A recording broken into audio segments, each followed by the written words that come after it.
Actually, this is a man that saved the LA Lakers. His name is, during one of his performances, a fight broke out which caused a kerosene-filled barrel to catch fire and be knocked down. Soon, the entire theater caught fire and the building was evacuated. During this time, King realized that he had left his guitar inside the burning building and went back to retrieve it, narrowly escaping death. The fight was about a woman named, and King named his guitar. Fantastic story. This is Africa, the cradle of mankind's birth, where powerful kingdoms arose with stories of worth. A youth-filled land, the youngest population, with diamonds and cocoa from its fertile foundation, exemplary leaders, their legacy told. Nkrumah, Mandela, their spirits bold. From Johnson Sirleaf's Liberia, where freedom lies, and her first female leader, so wise. Let courage and dreams unite as one for a brighter tomorrow where greatness is spun. In this beautiful, colorful, and friendly domain, greatness awaits, where hopes shall not wane, where tales of triumph weave a tapestry. Welcome to Today in African History.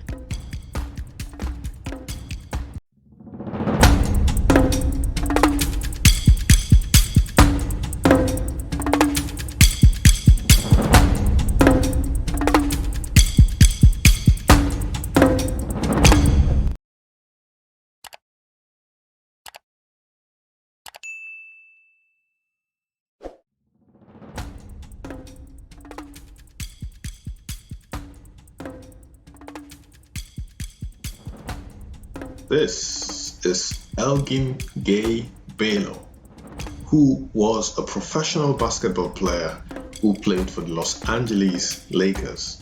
He was born on this day, September 16th in 1934, and began playing basketball from an early age. Two of his older brothers were also basketball players, and Baylor took naturally to the game. He was already known to be a gifted player by the time he was in high school and was selected to be three-time All-City player. Because of his lackluster academic record, he did not get admitted to college, but a friend helped him to get a scholarship to attend the College of Idaho. There, he played both basketball and football, after which he set out to attend Seattle University. He led them to NCAA championship finals, but the team lost to the Kentucky Wildcats. In 1958, he was drafted by the National Basketball Association, where he joined the Minneapolis Lakers. He left his final year of college at Seattle University and chose to play full-time for the Lakers. The team had been performing poorly when Baylor joined, and he was given a $20,000 contract to help bring them back to their feet. His contribution to the team's improved performance has been acknowledged by all, including the owner of the LA Lakers, Bob Short himself, who says that if Elgin Baylor hadn't joined the team, it probably would have continued to perform miserably and might even have gone out of business entirely. So essentially, this is a man that saved the LA Lakers. His name is Elgin Gay Baylor, born on this day in 1934. Next is WilliamHendrickFoster, born June 12, 1904. He sadly passed on this day in 1978. So he passed on the 16th of September 1978. He was an American left-hand pitcher in baseball's Negro League in the 1920s and 1930s and had a career record of 143-69. He was selected to the Baseball Hall of Fame in 1969. Foster was the much younger half-brother of Rube Foster, a Negro League player, a pioneer and fellow Hall of Famer. Foster played for the Memphis Red Sox in 1923 and 1924, the Chicago American Giants from 1925 to 1930, and again from 1932 to 1935, and in 1937, the Homestead Grays and Kansas City Monarchs in 1931, and the Pittsburgh Crawfords in 1936. Foster played for Chicago American Giants team that won the Negro League pennant and the Negro League World Series championship in 1926 and 1927, Negro Southern League pennant in 1932, and the Negro National League pennant in 1933. He was the player manager of the team in 1930. He was also the All-Star team in 1934. Foster's pitch selection included a fastball, overhand curve, slider, sidearm curve, and change up. So again, this is WilliamHendrickFoster, who died on this day in 1978, an American left-hand pitcher in baseball's Negro League in the 1920s and 1930s.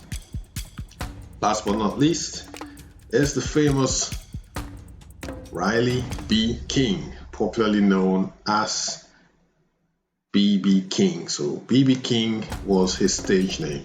He is a famous African-American blues musician, born on this day in 1926 on a cotton plantation in Mississippi to Albert King and Nora Ella Farr.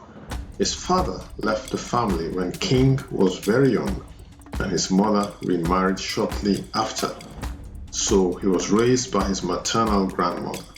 He joined the church choir at a young age and bought his first guitar at the age of 12.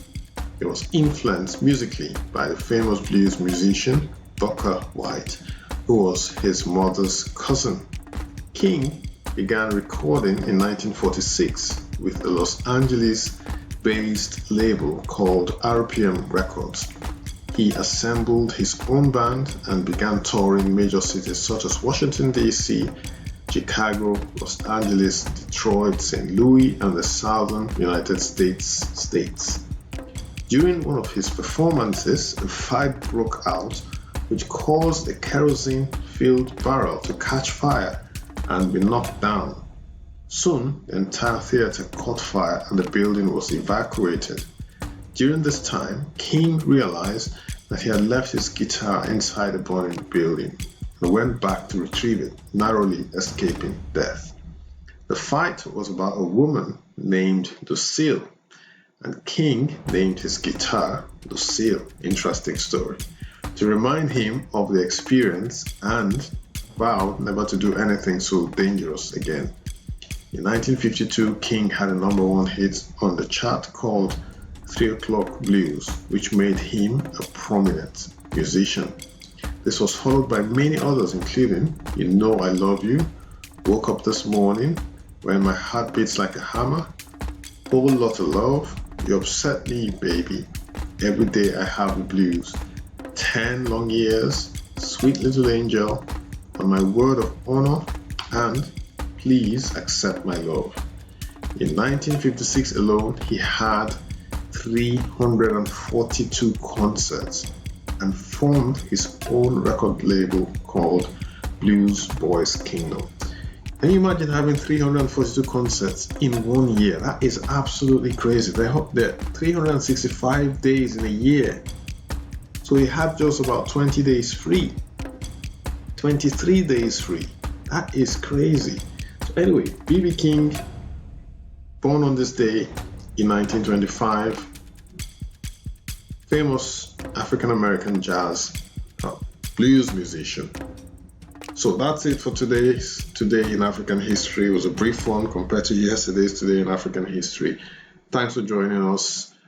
If you're here for the first time, this is what we do. If you like what we're sharing here, we're sharing African history, African-American history, Black British history, the history of Black people from all over the world. That's what we share on this channel. If you want to learn about Black history, You want to learn from the mistakes of our ancestors. You want to learn from their successes and how you can use their successes and mistakes to make a name for yourself, to impact the lives of people around the world. This is a place to be. This is where you can learn from. Okay, so thanks again for dropping by, and subscribe to the channel, like the video, share the video. It just helps push out this video to more like-minded people. I appreciate you dropping by once again. Have a fantastic day, and hopefully I'll see you tomorrow. Bye-bye.